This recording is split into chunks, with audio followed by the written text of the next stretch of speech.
จิตใจอาวรณ์ถึงตอนแม่นั้นลำเค็นสิ้นสวยสักผืนเสื้อตัวงามบ่เคยได้เห็นเลี้ยงลูกบนทางลำเค็นลูกเห็นแม่เหนื่อยมาพออยู่กทม.สานก่อเพื่อแม่ทุกอย่างทำงานรับจ้างหาทางสร้างฝันวันรอได้เงินบาทใดอย่ารอให้แม่ต้องเอ่ยขอส่งรายเดือนมารอ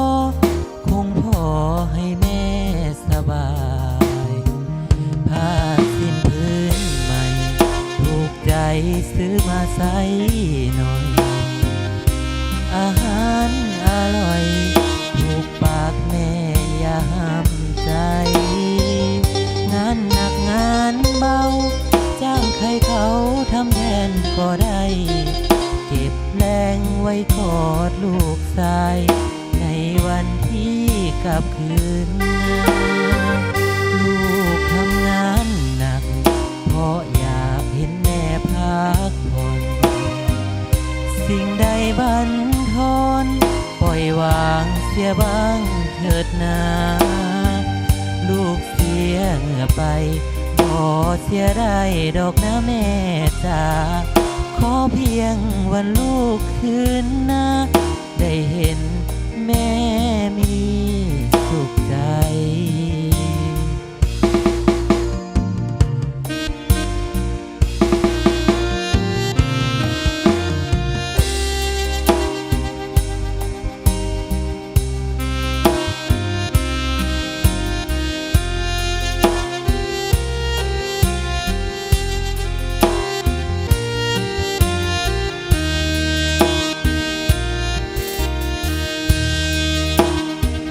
ผ้าสิ้นพื้นใหม่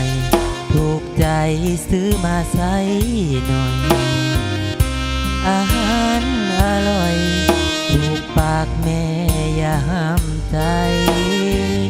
งานหนักงานเบาจ้างใครเขาทำแทนก็ได้เก็บแรงไว้กอดลูกชายในวันที่กลับคืนนา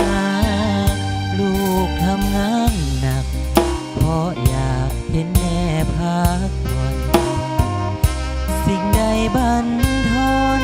ปล่อยวางเสียบ้างเถิดนาลูกเสียเหงื่อไปบ่เสียได้ดอกนะแม่จ๋าขอเพียงวันลูกคืนนะได้เห็นแม่มีสุขใจ